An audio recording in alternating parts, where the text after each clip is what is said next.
Hey yo, what's up everyone? Welcome back to another episode of the Exaggeration Show with your boy Tama Singh. Hey, so it's been a while since I've done another one of these. I know I keep saying that, yo, I need to do more, but you know, real life happens. Lockdown happens. The world's biggest pandemic of my lifetime happens, you know? So, here I am again with another episode. Right now, the date is the 17th of August, and we are in lockdown level 3 again. So, welcome back to the nightmare that is 2020. But in all reality, guys, I don't actually mind it. I, sat back and observed and, feng shuied my brain into how well the lockdown was in the first place. And, level 4 puts you in more contact, I guess, with your friends and family online that you would never have talked to in a million years. I got to FaceTime my uncle who's in prison. And just kidding. He's in the asylum, and they aren't allowed phones there. So lockdown level 3 has hit us, and we're on it for another 10 days, right? So I wanted to give you guys a little bit of ideas of what you guys can do in level 3 to not, lose your mind staying at home. Some of the things I did last lockdown, which was pretty fun, is takeaway stores are still open, but you don't want to be buying takeaways. You want to be making your favorite takeaways if you could, right? KFC.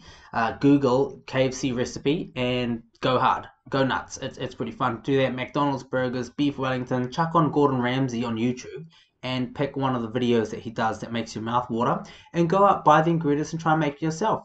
You're learning a life skill and it's more productive. I don't think it saves you money, because in reality, when you go buy it from scratch, it comes like $45 and you're just holding one piece of drumstick chicken. You're like, this is half raw. This wasn't worth it. I should have just got a snack box for $3 at KFC.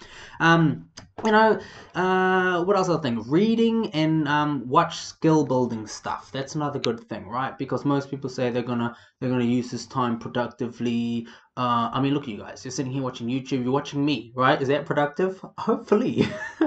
But yeah, choose something that you want to go hard with, whether it's a book, whether it's an online course, or some educational videos. Go hard for 3 to 4 days. If you don't like it, stop it, cancel it, move on. Because chances are, if you haven't picked it up or liking it after 3 or 4 days, it's going to be a waste of time, and you could be doing something different, right?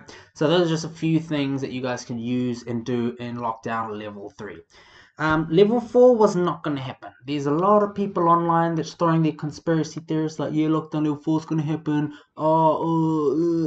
It's nah. Jacinda got way too much hate for that. The damage to the economy is too much. So extending level 3 I thought was going to happen, and I think it's a good move. It's a pain in the ass because I really wanted to get out of Auckland this weekend and next weekend, but nope. So another thing which is pretty crack up is that we're going through one of the biggest droughts in Auckland history for 25 years. So almost since I've been born, there has been a major drought. I don't really know besides what I've read. I can still have a shower.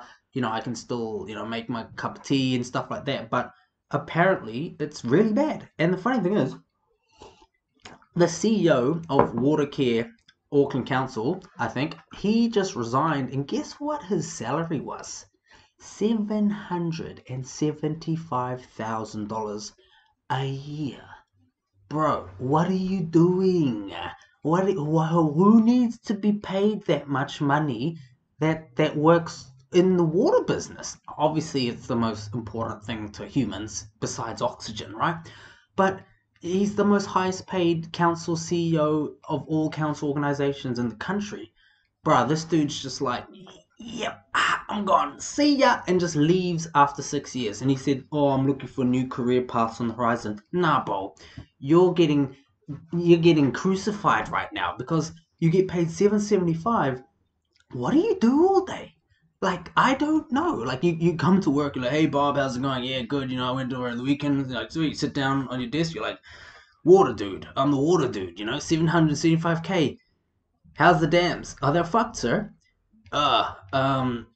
Okay, can we get more water? It's like, I don't know, sir, it's up to the gods. It hasn't rained yet.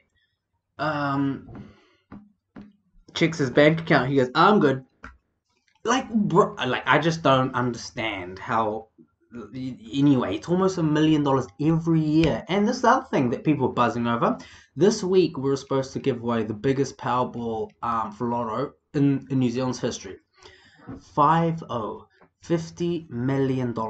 At the same time, the government's supposed to find 500 million to give to every New Zealander in the country for the wage subsidy, right? They've just announced today they're going to extend the wage subsidy, which is about over 500 million.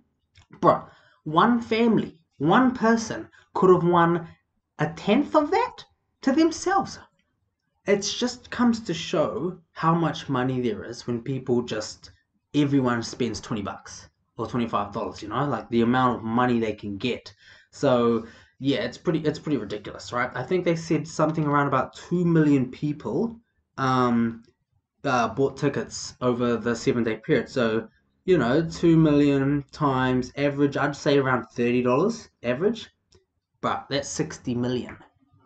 That's 60 million. Plus the people that bought the tickets before that didn't win the Powerball. Before that, but they're cleaning up, eh? Lotto almost makes as much money as Destiny Church, which is, owned by Brian Tamaki. Don't even get me started on Destiny's Church. I remember seeing a video once where he's just like, alright, people, God came to me in a dream. He said he wants the crisp $100 bills placed in front. And you're watching this video like, what the fuck? And he's like, look, I'll go first. And he places this big fat handy on the carpet. And then you have like 1,000 people, low income families, just get up, fucking waddle over, pulling out their purse, dropping money. And he's like, Jesus would be proud of you. Jesus. It's like, bro, you're the worst. Yeah, he's the worst, in New Zealand. And apparently his missus is trying to run for Prime Minister as well. It's like, nah.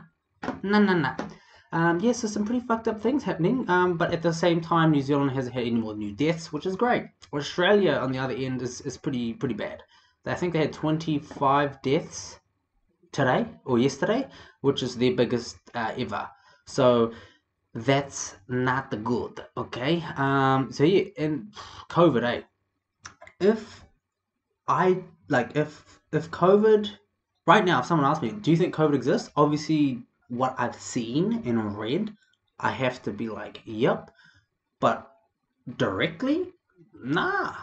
I don't know anyone that's had COVID. I literally, I don't know anyone that's gotten or sick or died from COVID that it could have not just been the flu.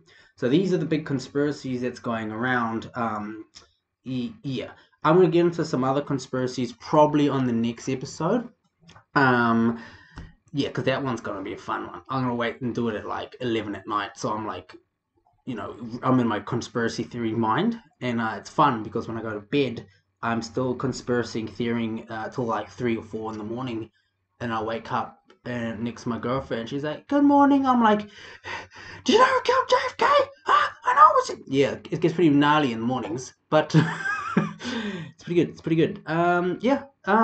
Cook some nice food, guys. Make sure you call people that you wouldn't normally use this time well, because reflect. That's the word I was looking for. Reflect on how much you may have wasted last lockdown.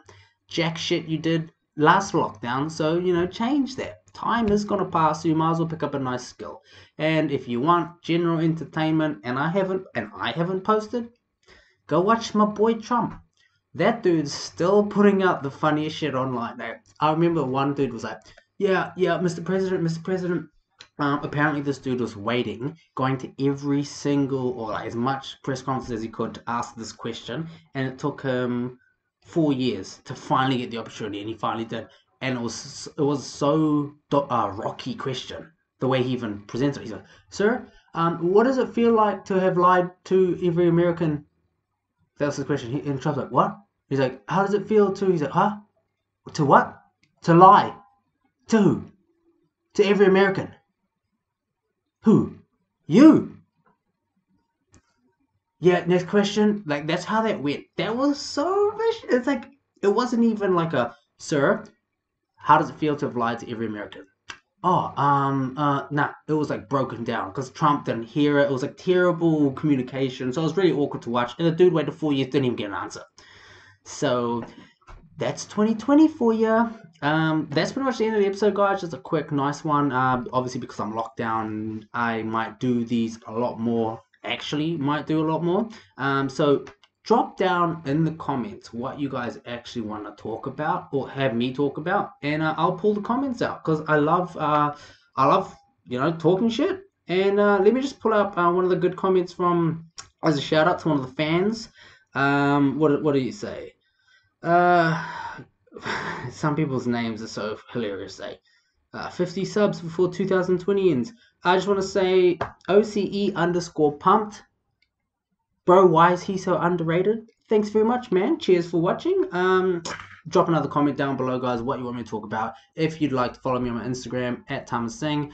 Got heaps of funny new stuff written down to talk about. And I hope you guys have learned some stuff and was entertained. I'll see you guys in the next episode of Exaggeration, which I hope will be in the next couple of days. So make sure you have your notifications on and like the video.